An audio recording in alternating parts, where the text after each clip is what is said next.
Hospital বা যে কোনো মেডিকেল ফিল্ডে এই প্লাস সাইনটি কেন থাকি? আর মানুষের মতো পশুদের শরীরেও কি আলাদা আলাদা ব্লাড গ্রুপ হয়, নাকি ওদের রক্তগুলো সবই এক? আর কোন প্লেয়ারের খেলা দেখার জন্য দুটি দেশের মধ্যে যুদ্ধ থামিয়ে দেওয়া হয়েছিল? এমনই সব ইন্টারেস্টিং ফ্যাক্টের ধামাকা হতে চলেছে এই ভিডিওতে। সো জানতে হলে ভিডিওটি শেষ পর্যন্ত দেখুন। নাম্বার 11, মনোবিজ্ঞান অনুযায়ী আপনি যদি কাউকে ভালোবাসেন তাহলে আপনি তার উপরে 3 দিনের বেশি রাগ করে থাকতে পারবেন না। আর যদি কেউ এই 3 দিনের থ্রেশহোল্ড লিমিট ক্রস করে তার বেশি দিন রাগ করে থাকে তাহলে তার ব্রেনে এই লাভ জিনিসটাই নেই। নাম্বার 10, আচ্ছা আপনি কখনো ভেবেছেন আমাদের মানুষের শরীরে যেমন আলাদা আলাদা ব্লাড গ্রুপ হয়, তো এরকম কি পশুদের শরীরেও দেখা যায়? মানে পশুদের শরীরেও কি আলাদা আলাদা ব্লাড গ্রুপ হয়? তো এর উত্তর হলো হ্যাঁ, হয়। মানুষের মতো শিম্পাঞ্জির শরীরেও A blood group, B blood group, O, A B এইসব ব্লাড গ্রুপগুলি হয়, কিন্তু কুকুরদের লিস্টটা একটু আলাদা হয়। এদের মধ্যে ডিএ 1.1, ডিএ 1.2, ডিএ 7 এই ধরনের ব্লাড গ্রুপ হয়।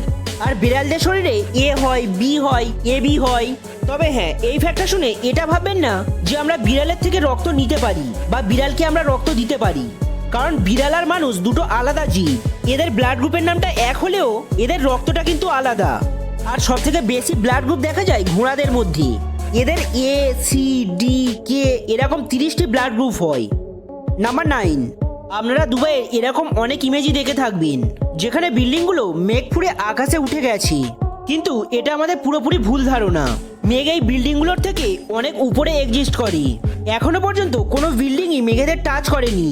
পৃথিবীর সব থেকে উঁচু বিল্ডিং হলো বুর্জ খলিফা, যার উচ্চতা 828 মিটার। কিন্তু অ্যাটমসফিয়ারের সব থেকে নিচে যে মেঘগুলো এক্সিস্ট করে সেগুলো প্রায় মাটি থেকে 2000 মিটার উঁচুতে অবস্থান করে। আর এই ধরনের যে ছবিগুলো দেখে থাকি এগুলো আসলে কুয়াশা।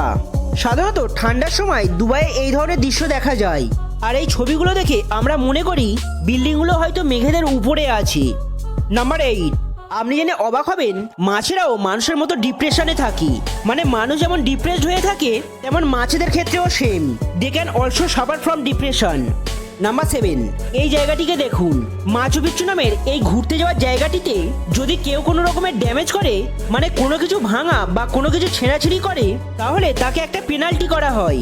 তাকে এই জায়গাটি থেকে বাইরে বার করে দেওয়া হয় আর পরবর্তী 15 বছর পর্যন্ত তাকে এখানে ঢুকতে দেওয়া হয় না। নাম্বার 6, সাল 2015-তে সায়েন্টিস্টরা একটি ইউনিক প্রজাতির শার্ক ডিসকভার করেছে।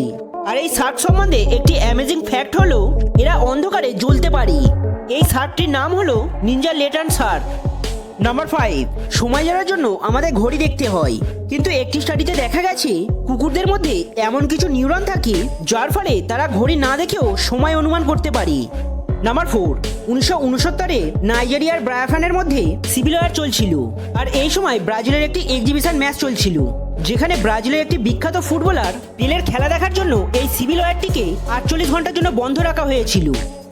নাম্বার 3, আপনি কি জানেন একটি মানুষের মুখে যে পরিমাণ ব্যাকটেরিয়া থাকে যে সেই পরিমাণ এই পৃথিবীতে মানুষই নেই। সাধারণত আমাদের ভিডিওগুলি যারা দেখে তারা সবসময় নলেজকে চেজ করে। তো আজকে আপনাদের জন্য একটি কোশ্চেন আছে, দেখি এই কোশ্চেনের সঠিক উত্তরটি কারা কারা কমেন্ট করে জানাতে পারি। তো কোশ্চেনটি হলো পৃথিবীর সব থেকে ছোট পাখি কোনটি? নাম্বার 2, মশারা শুধু আমাদের রক্তই পান করে না, এরা রক্ত খেয়ে উড়ে যাওয়ার সময় আমাদের শরীরে কিছুটা টয়লেটও করে দিয়ে যায়। নাম্বার 1, হসপিটাল, অ্যাম্বুলেন্স বা যে কোনো মেডিকেল ফিল্ডে আমরা এই প্লাস সাইনটি দেখে থাকি, কিন্তু এই প্লাস সাইনটি কেন থাকি? অ্যাকচুয়াল এটা কোনো প্লাস সাইন নয়, এটা রেড ক্রস। এই রেড ক্রস একটা অর্গানাইজেশন যেটা 9ই ফেব্রুয়ারি 1863 সালে তৈরি হয়েছিল। এটা স্পেশালি 5 জন ব্যক্তি মিলে তৈরি করেছিল। আর এই সংস্থার মধ্যে 1,70,00,000 ভলেন্টিয়ার্স কাজ করে। এই সংস্থাটি হিউম্যান লাইফ আর হেলথকে প্রোটেক্ট করার জন্য তৈরি হয়েছে। সারা পৃথিবীতে এখনো পর্যন্ত রেড ক্রস অ্যাক্টিভলি কাজ করে চলেছে। তো এই রেড ক্রস বা প্লাস সাইন যেটা আমরা মেডিকেল ফিল্ডে দেখে থাকি এটা health care, human care, long life এইসবের সাথে লিঙ্কড হয়ে গেছে। তাই এই পজিটিভ ভ্যালুটাকে এবং রেড সাইনকে মিক্স করে এই রেড প্লাস সাইনটি জন্ম হয়েছে। আর এই পজিটিভিটিকে ডিসপ্লে করার জন্য আমরা সমস্ত মেডিকেল ফিল্ডে এই প্লাস সাইনটিকে দেখে থাকি। তো বন্ধুরা, এর মধ্যে কোন ফ্যাক্টটি ভালো লেগেছে অবশ্যই কমেন্ট করে জানাবেন। চ্যানেলে নতুন হয়ে থাকলে চ্যানেলটি সাবস্ক্রাইব করুন আর ভিডিওটি ভালো লাগলে বন্ধুদের মধ্যে শেয়ার করুন।